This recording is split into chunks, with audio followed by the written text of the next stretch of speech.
Hello and welcome to Pedagogical Dialogues. My name is Benjamin Stewart at benjaminlstewart.net. Pedagogical Dialogues is a podcast making teaching and learning more transparent. A place to share thoughts and opinions about what's happening in the English language learning classroom.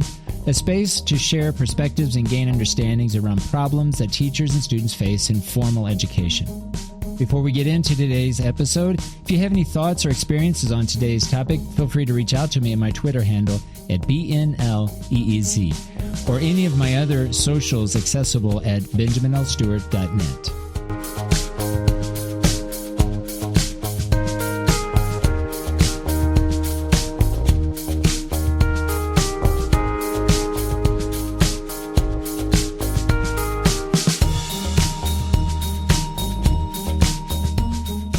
Hello and welcome to episode 129, the English Language Instructor Finding Flow. Today I want to share with you a recent talk I gave at the MEX-TESOL Regional Conference here in Aguascalientes on March 5th, 2022. I talk about some of my process and how I go about organizing my time, managing my time in terms of classes that I teach, and also ways that I go about linking information that I have and sharing that publicly. So without further ado, here is a recording of that talk. Hi everyone, welcome to the presentation in English Language Instructor Finding Flow by Benjamin L. Stewart. Benjamin L. Stewart is a full professor in ESL teacher training at the Universidad Autónoma de Aguascalientes with an interest in transparent professional and network learning. He holds a PhD in education with a specialization in instructional and curriculum leadership and a master's degree in education. Curriculum instructor, technology.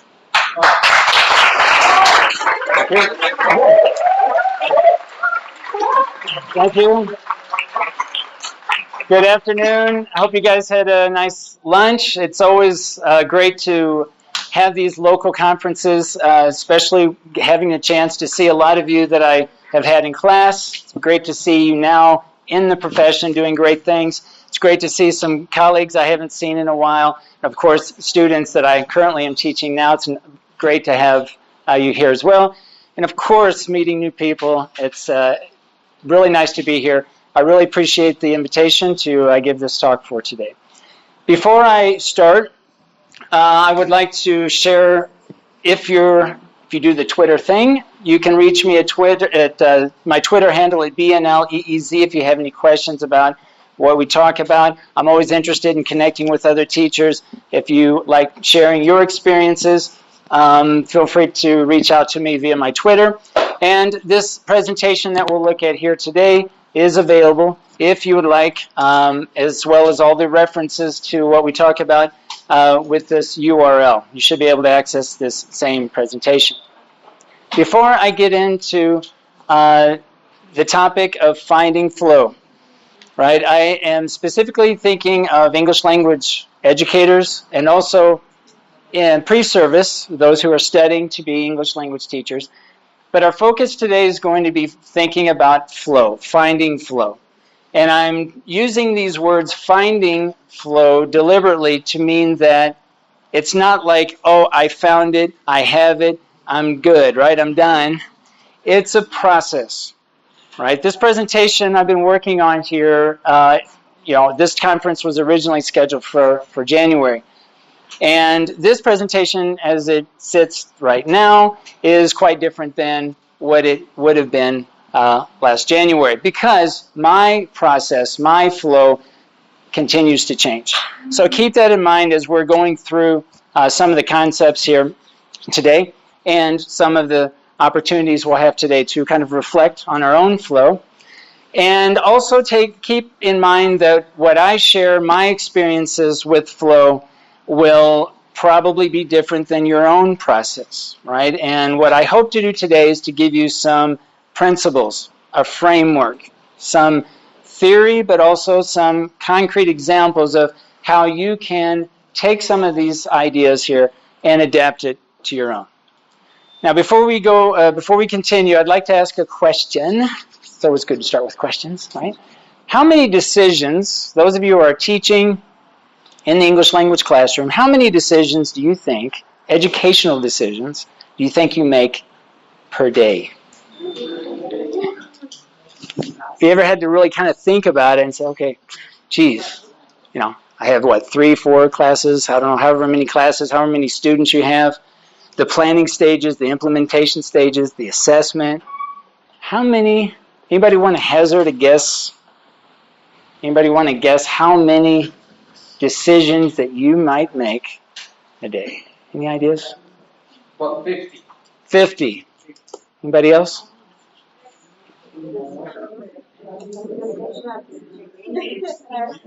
Lower? Higher? Anyone think 50? Right, so it's kind of hard to think throughout your day, right? How many decisions? Because it's an ongoing thing, right? It's in the moment. Next slide, please.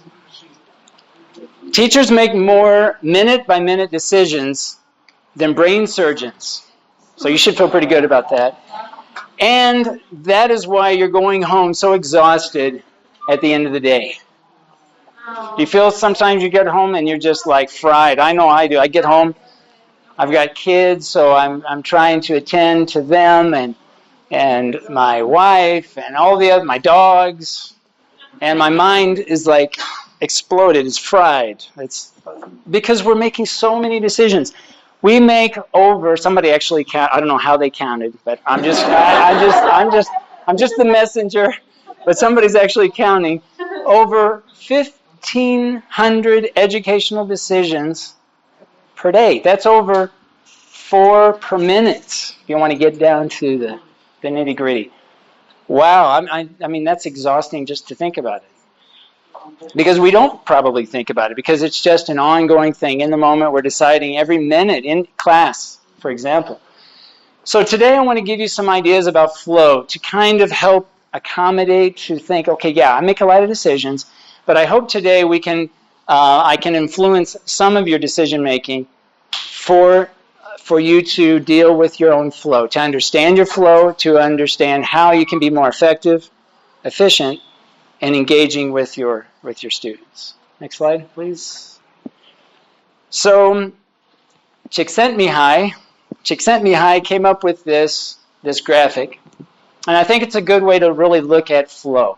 Thinking in one column here, in one aspect, challenges, right? We know we have a lot of challenges, especially the last couple of years, but we also have our own skills. Okay, and so today I want to think about these two aspects, challenges and skills. And when I think about skills, I'm going to take some liberty here and expand this idea of skills to also include knowledge, right? What you know, skills, what you can do.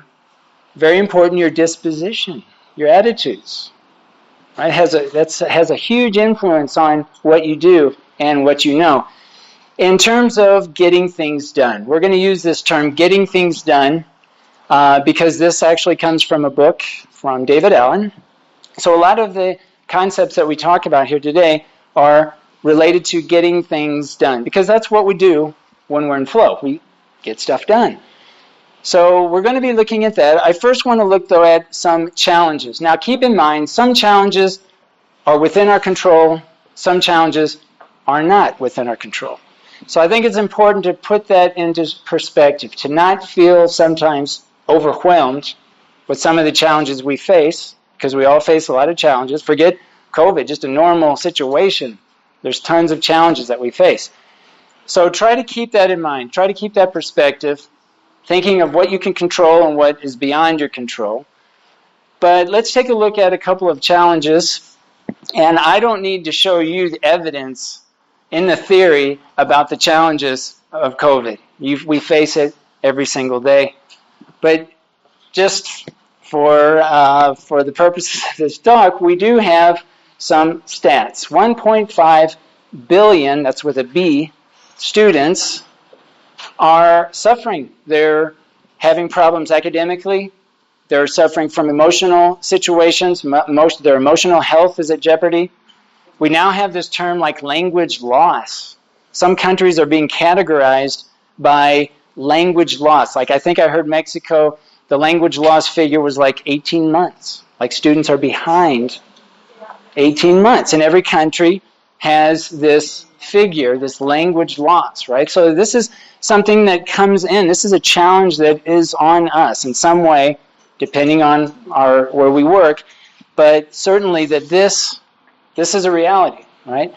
Another challenge, heavy emotional demands on the part of teachers. I don't need to show you this. You know this.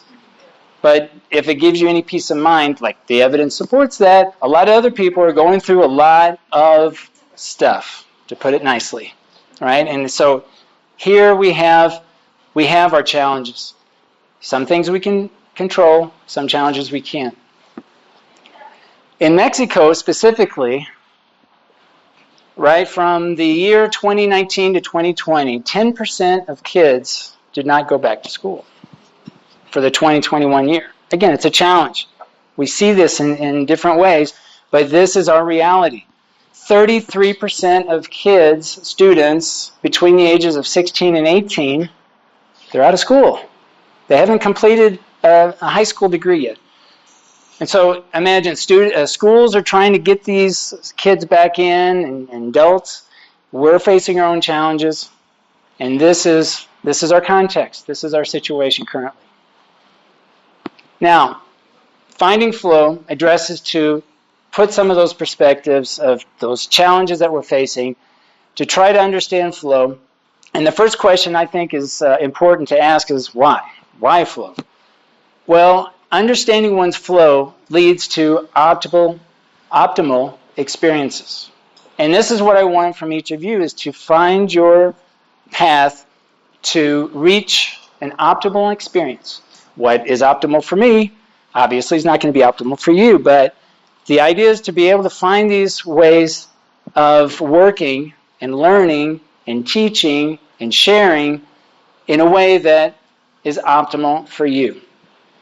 Right? So here, when times, optimal times when one feels in control. So you feel in control. You feel in control of the situation. Even though you got challenges all around you, you got it under control. Sense of exhilaration, a deep sense of enjoyment. Okay, it's a deep sense of enjoyment. When you're in flow, you are in a place or in a space that is enjoyable. Even though there's stuff falling around you, that's the why. What is flow? Flow is what we feel when we feel alive. Flow involves what we do and is in harmony with the environment around us. Flow is something that happens easily when we sing, dance, or sports. How many of you like to sing? Can you consider yourself a singer? Don't be shy. You know, it's okay.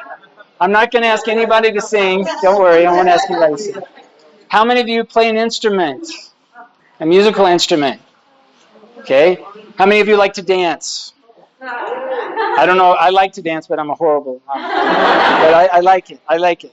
I'm not sure if I ever find flow, but I do like to dance. Okay. Sports, anybody likes sports? Okay. These are the common aspects where we find ourselves in flow because time doesn't exist. Maybe you've been in that situation where you're performing, maybe you're singing in a concert. You could be out there for 2 or 3 hours and time just flies. Right? But flow could also occur when you're at work, believe it or not. Okay? It can and it can occur when you're reading a good book or having a good conversation. Think of a class that you felt went really well. I bet you were in flow. The time you look down your watch and the class is over, and the class just clicked. Students were responding. You're in the moment. Everything's just you strive for those moments, right? For me as a teacher, I'm striving for that every single day. Sometimes I succeed, maybe sometimes I don't succeed. But you're striving for that flow. Next slide. So, today I want to talk about flow for teachers, English language teachers, and I'm thinking very specifically about moving from notes. I'm going to be talking about different kinds of notes and how to take notes, okay? And it all leads to, all of our discussions today in this column here under notes leads to some outcome. Now, some of the outcomes that came to mind, lesson plans, a learning management system. Now that most of us are online or have been at some point online, probably we have a Moodle. We have, I don't know, Canvas, Blackboard, some Google Classroom, some kind of online management system that we have to send information to, that we have to publish, if you will, if we have to send information to these spaces. Sometimes we might be publishing articles, depending if you like to publish.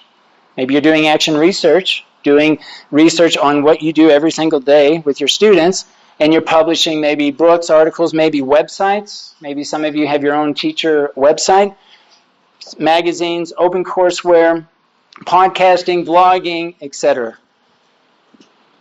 Maybe you would need to publish some notes in terms of a teacher's meeting. You have a staff meeting, and you need information here for that purpose. Maybe the notes that you have and that you're developing are just to have very informal pedagogical discussions. That is, just a chat with a colleague, right? The water cooler conversations, so to speak. So those informal conversations you have, you go into maybe your colleague's office and you just talk. You talk about different things. You talk about your practice and what went well and what doesn't. And curricular events, I mean, the list goes on. Okay, these are just some things that come to mind in our field as English language teachers. Okay, today I want to look at 3 different aspects of finding flow. The first, planning model, how the brain works. I want to also then talk about status flow, and I'm naming these as status flow and residential flow. All of these 3 combined, are in the form of this process of taking notes. And this is what we're going to get into in a second. Here, so we've got these 3 aspects. Again, this is coming from the book Getting Things Done by David Allen. A lot of these concepts that we're defining. And when we talk about getting things done, we basically are looking at 2 aspects. Outcomes, right, and actions.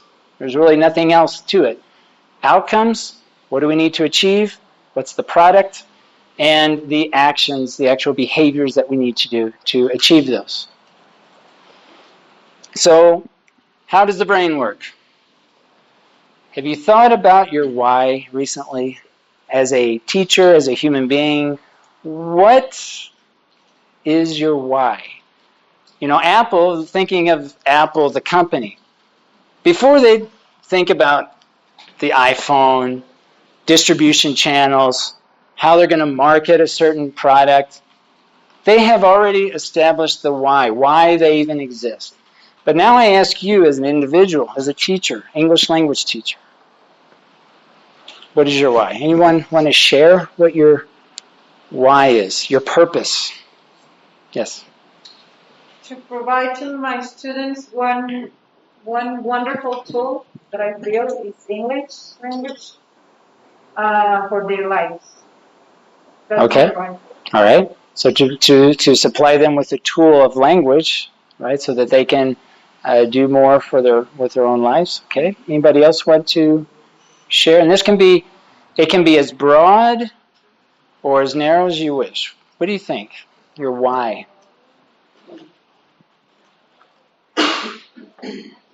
Because sometimes it's difficult. We think, what's my why? What's my purpose? I got to go to work. I have to teach 3 classes this semester. I got to make sure my grades are in, and that's all, part of it. But the purpose is more broad usually. It's a little bit more general. Well, yes. My why is just to enjoy it. Okay, and enjoy what aspects? What for you? Enjoy the class, to enjoy the kids, to enjoy the moment. All right, because the kids know, right? I mean, if they know, if you enjoy it, they enjoy it for sure. All right, if you're up there and you're like, oh, this is just another day. Yeah. I'm trying to get through this class. This one class is a little not my favorite, and it's hard, and I show it on my face. Well, they're gonna see that, and they're gonna react in kind. Okay. Yeah. It will also be like sharing experiences, sharing your knowledge, having or making your students be able to do something different in a different language, of course, making them capable of speaking a second language and stuff. But Yeah. well, what I think is that is sharing, I think- sharing and exchanging.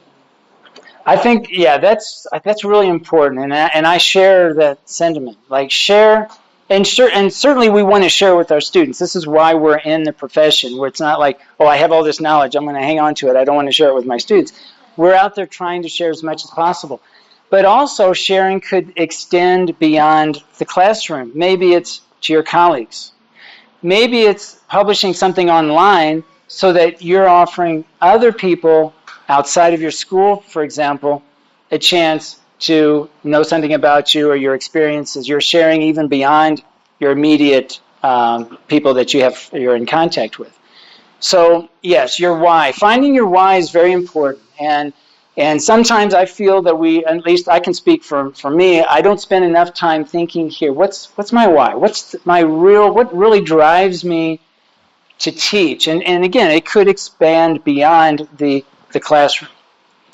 Then and this usually comes first, the brain starts here. If the brain doesn't get this, the why, everything else kind of like, why am I doing this? I mean, maybe we've been in that situation. We're doing a project or we're doing something. We're like, okay, what's up? Why are we doing this? What's the purpose? So we need to have a why. And then the what will I accomplish? Now we're getting into more of the specifics about what it is that we want to accomplish and how will you get there. This is usually at the end. These are the brainstorming sessions, the organization, the taking the actions that are necessary in order to complete those projects. So we want to start here, and the brain works to the right. This example we'll come back to.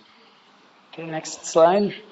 So getting things done, I'm going to talk about 4 or 5 steps that I want for you to consider for establishing flow. Now this could be flow for preparing for a class. It could be during the class, even reflecting and evaluating your own class. But this first step is very important. It's simply capture information.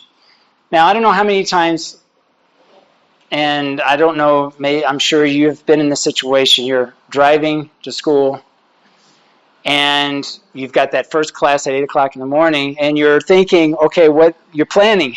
You're thinking about what you're going to do while you're driving. Maybe you're in the shower and you're thinking, okay, today I got to do this, and this. But you're thinking. You're just doing other things, and you're reflecting on. Okay, you're planning usually.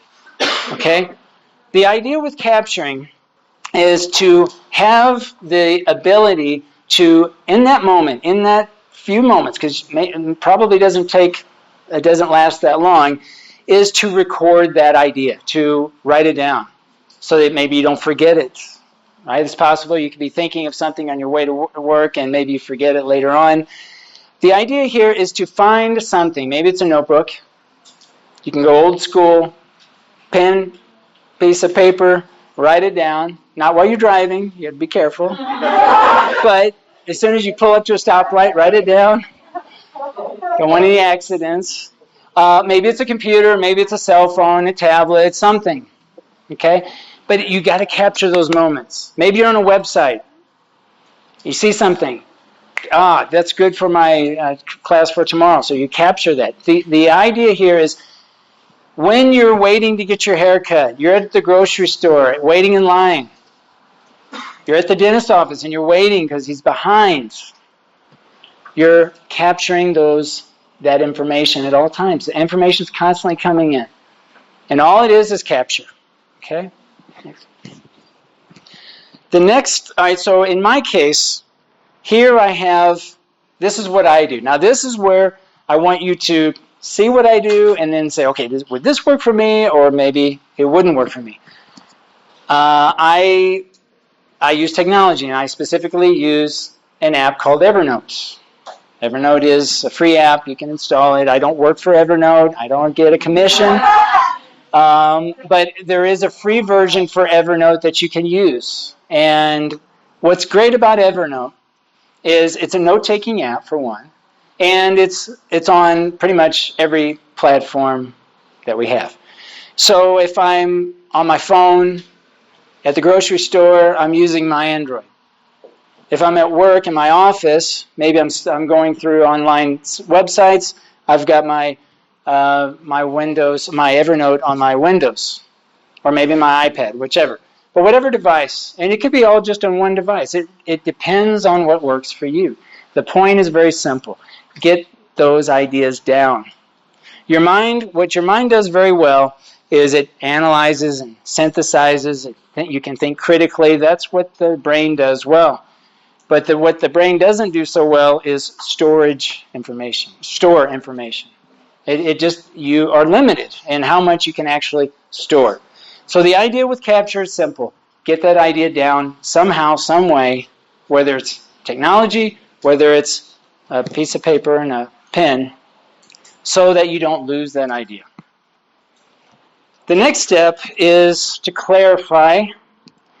And to clarify, it's very much, do I need to take action? It's two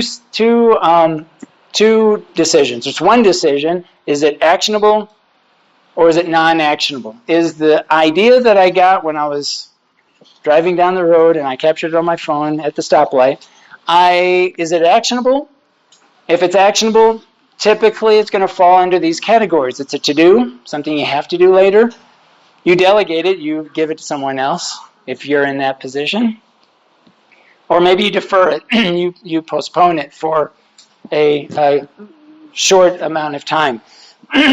Or it could be a non-actionable thing, and this will be a reference. We'll talk about this in a minute.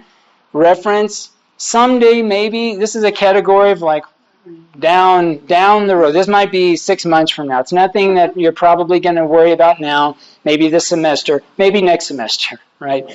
And it could also go into trash. I've had many ideas that I've captured, and then I looked at it the next day or the next week, said, nah, next, I'm going to just delete it, right? And that's fine. But this is the step. This is the clarify step. Once we have clarified, then we deal with organizing. And this is a pretty wide subject here, but the organizing aspect is now where you're starting to put into different projects, maybe an action plan, some goals and some vision. Let's look at an example here.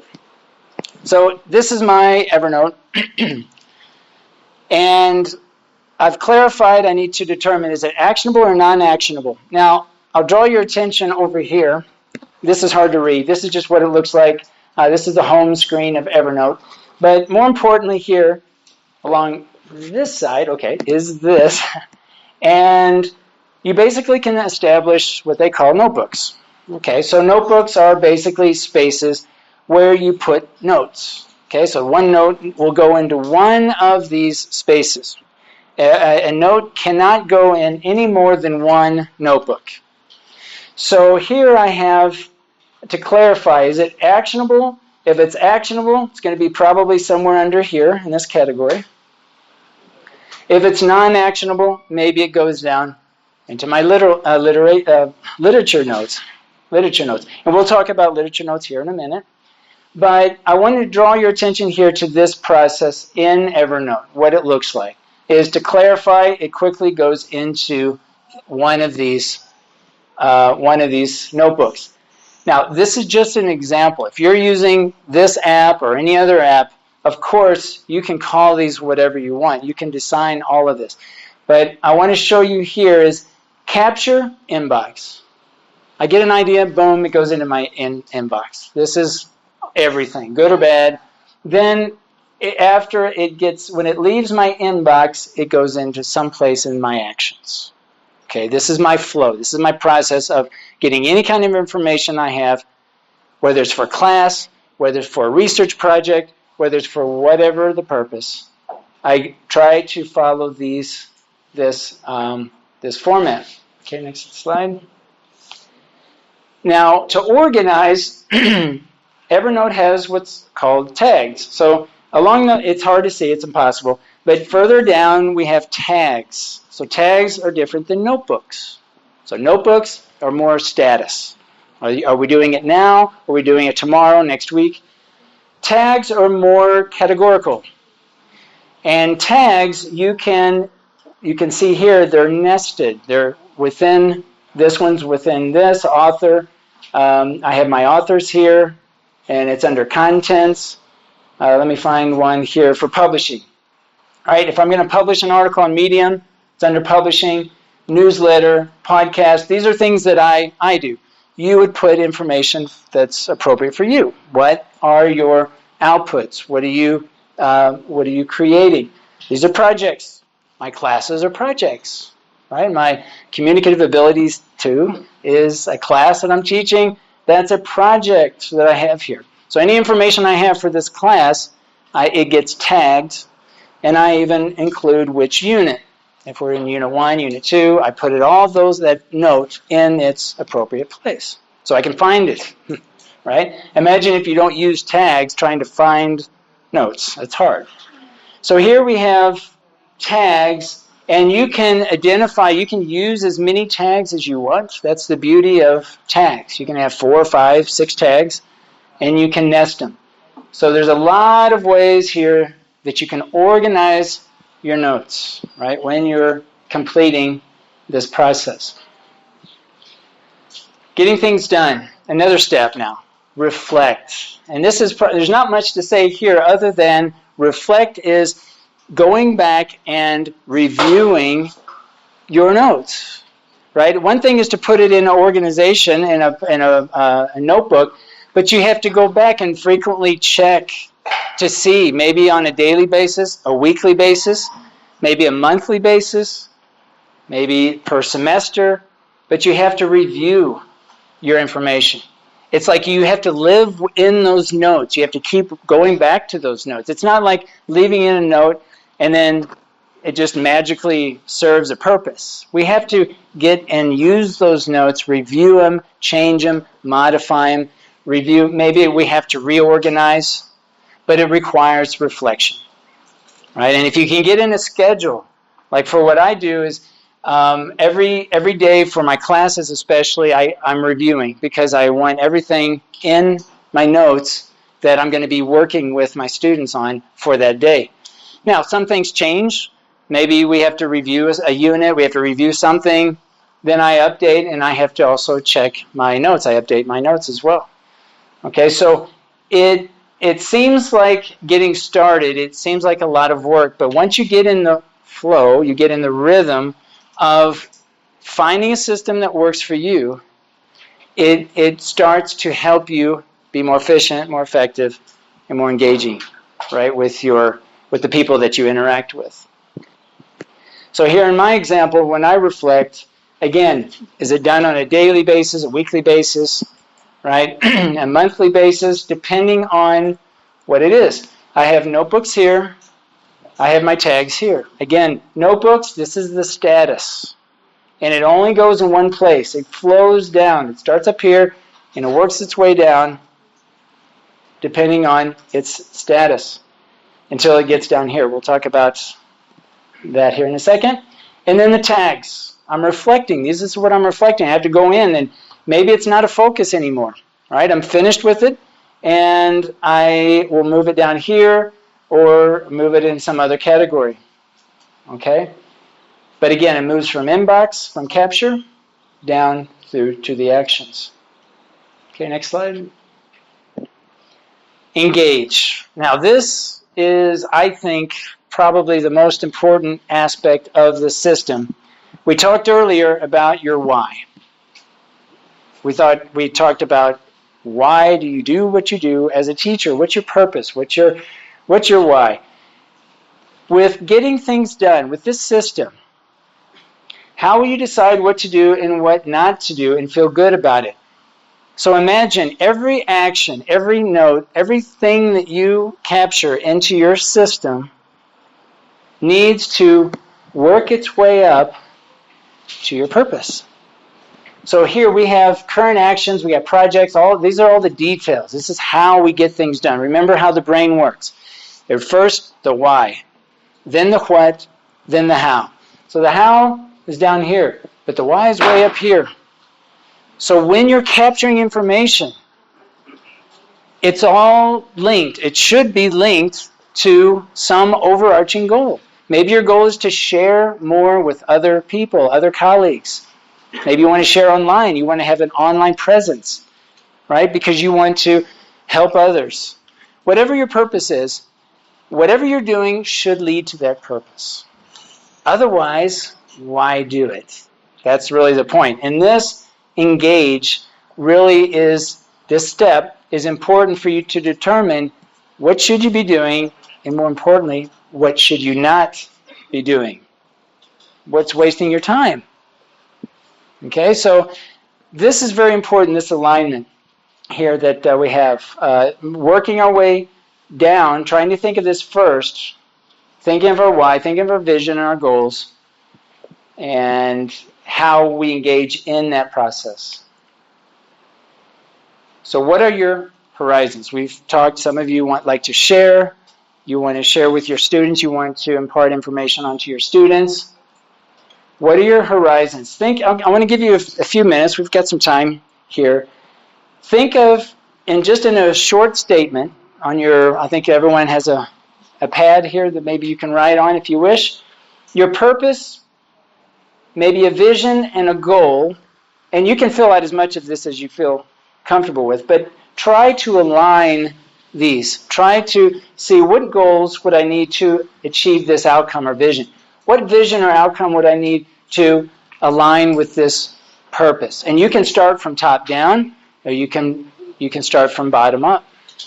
Okay, I'll give you just a few minutes here to kind of reflect on this. Because again, if we don't have a purpose, a why, then the rest of our note-taking process feels like just extra work. It feels like this is not really worth it, right, to do it. Feel free to talk with your neighbor.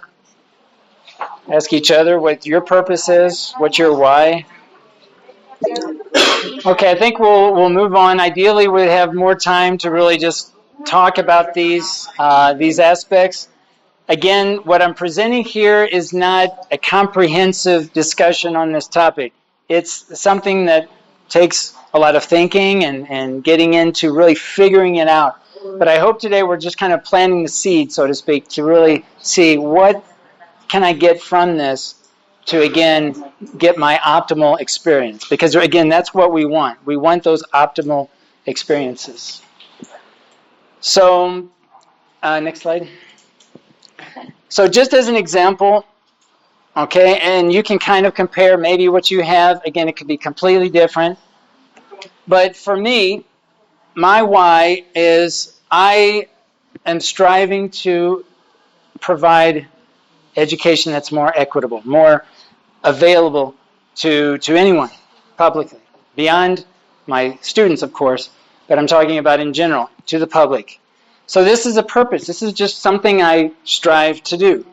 This is what I like to do. This is my purpose. Now, my vision is now more specific. So maybe I want to create open courseware. So maybe I have some aspect of my classes that I teach, which I do, open online. Available online.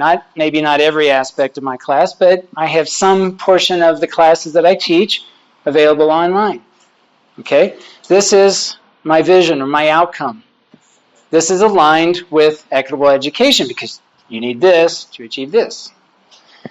Goals.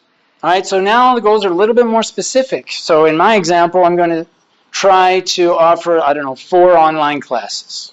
Okay, and these numbers are kind of arbitrary, but you could be whatever. Maybe it's 1 class. Maybe it's two classes. Of course, it may depend on the class. I understand that. Depends on the students, the school, your comfort level, a lot of factors. And again, this is just an example. You can try to see, though, you can see how these are aligned. I hope they align. This aligns with open courseware with equitable education. Areas. Now, these are areas of focus. So I need to know something about technology, something about course content, usually asynchronous. So how can I make content available online? All right, that's going to be part of an area that I'm going to be looking at. Videos. How am I going to flip my classroom so I can make videos available to students either before, during, or after my classes? Okay, so a lot of decisions. Remember those 1,500 per day decisions that we make as teachers, this is going to fall into, we're going to maybe edge out some of those other decisions and try to insert maybe some of these to achieve our purpose. And current projects. So now I've got my writing workshop classes. These are my classes for me. This is what I would look at as a project. So writing workshop, that's one class. Communicative abilities in English, 2, second semester. That's another class I'm teaching. This would be also another project. Right? So I would list the projects there. Current actions. All right, I need to do the scope and sequence at the beginning of the class or whatever. These are now the lesson planning, the more specifics. So notice here, whatever I'm doing here, the notes that fall into these categories, they are going to align to these. They're going to build up to this. So I always see the long-term goal. It's like, why am I working on this one particular note? Oh, yeah, because I want to make education more equitable. It's going to drive me to fall into the flow because it's going to be related to my purpose. Okay, next slide. So I want to combine these ideas: capture, clarify, organize, reflect, and engage. The status flow we talked about with this now one other idea that we want to look at, the residential flow, the Zettelkasten. Now this guy here, Nicholas Luhmann, I don't know if you've heard of him. He was pretty remarkable. He published 50 books, over 550 articles, had over 150 manuscripts, one manuscript over 1,000 pages. He was very prolific. He published a lot. And he had a system. Guess what the name of the system was? You guessed it, Zettelkasten. Now this is a German word a German word that means slip box. Basically what he did is he created a system where he had index cards. How many? Over 90,000, imagine. 90,000 index cards. Now each card, he kept notes. Now he died in 1998, so this was before most technologies that are common these days, right? So he went old school. Index cards, pencil and paper, but this allowed him to produce huge amounts of information. Now I'm not saying that this system that I'm sharing with you today is, maybe our goals are not to be publishers, okay? But the point I want to make here is with this system, how much you can produce, how much information that he used. And the system is unique because let's say when he wanted to write an article, typically when you write an article, you've got maybe a thesis that you have and you say, okay, I need to go research that. I need to go look up some articles. I need to find information to support my thesis and write the article. That's usually how it works. But he did it differently. He had this system. So he's working with his notes. He's checking his notes constantly. He's linking his notes to other ideas. He has what's called atomic notes. Each card was an idea. So he would write it in his own words, no direct quotes. So the brain is processing that information. He's writing it out in his own words.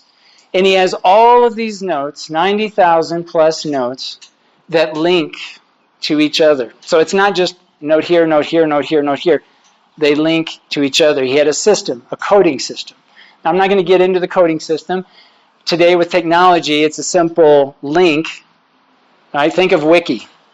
Wiki is full of internal links. Right? You're reading a Wiki article, and it has a link of a text that takes you to another Wiki page. You read something there, it takes you to another Wiki page. That's the idea of linking these notes, right? So that you see relationships. And so his system he came up with this system so that he was so familiar with the information in his notes that writing an article was a piece of cake. Because he already had the information. He'd been in the notes, learning and making those connections. He didn't have to go and search articles. He already did the search. He already was building his notes at the beginning, right? And at the beginning, yeah, you're starting from zero, right? But you have to start somewhere. And as you're accumulating these notes, Like imagine as teachers, if you had all these notes and connections of, let's say, tasks. You had one note for a task that you do. You would have all these connected notes where that you could easily transfer that same activity to another class, maybe modify it a little bit. Think of how efficient you can be by just having all that information in those exercises and those tasks and maybe lectures if you're giving content and lecturing information and making those tweets, improving everything, constantly working in those notes. That's how he functioned. His notes were the starting point. It wasn't the article, it wasn't the book. He already had the information in the notes. And so here we have fleeting notes, which is we've talked about, which is just the inbox. It's the capture, and then we move on. We talked about atomic notes. The literature notes are articles. These are notes that relate to one article. So this is typically what we think about when we just are trying to understand, if you're familiar with the Cornell method, but simply just looking at an article or a book chapter and just taking notes. You're putting it in your own words, but you're taking out information from that source so that you understand it. Okay, so this idea here, next slide please.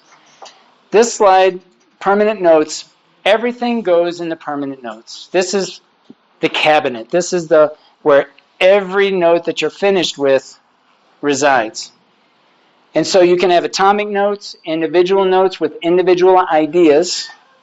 You can have what's called a map of content. It's basically a table of contents where you have links to other notes.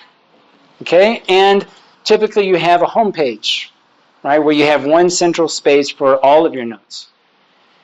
Now with Evernote, it's super easy to do all of this, right, just with the use of technology. But it doesn't mean that you have to use technology if that's not what you want. But the flow is this. Inbox, capture ideas, goes in the inbox. After the inbox, it has to go somewhere because we have to do something with it, right? Otherwise, it goes in the trash, which is an option.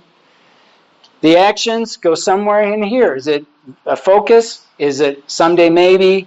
Is it next week?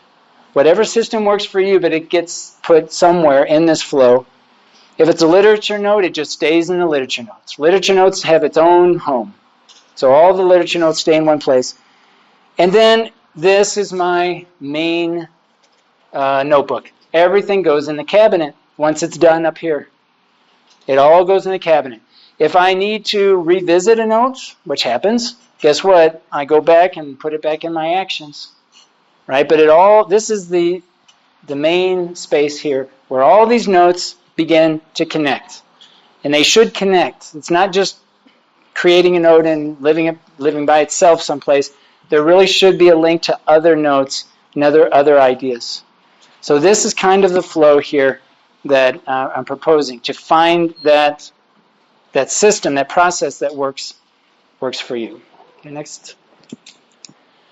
So in summation, we don't want to be anxious. We certainly don't want to be bored. We want to be right in the middle. We want to find our flow. We have challenges that we can control, that we have control over. We have challenges that we don't. We can't stress over the challenges that we don't have any control over. But maybe we can do something about the challenges that we can control. The skills, don't think of it just as skills. I would suggest also thinking of it as knowledge, as your disposition, your attitude, understanding your process for taking notes and gathering this information and really being as effective and efficient as possible so that you stay as often as possible right here in flow. Seek the knowledge, skills, and attitudes necessary to recognize and cultivate flow in your professional life according to your purpose and your vision. This concludes my presentation, and it looks like we have about 10 minutes here. I'm not sure if there are any questions or comments about the topic. Next slide. Sorry, can you get the next slide?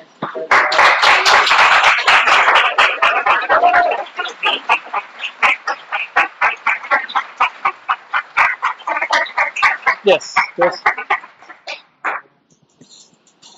How do you avoid feeling overwhelmed by everything? Just when I ask that question, but what's your purpose? I have a million things that I consider to be my purpose. How can I manage that level of anxiety that I have constantly, at least in my professional life, that I'm always try to do everything I can for the students, for example, for the government job, for the classes, for planning. I certainly don't have a method to categorize everything. I love it. I wish you could have, or you would have had time to talk more about it. How do you feel? How do you avoid feeling anxious and overwhelmed?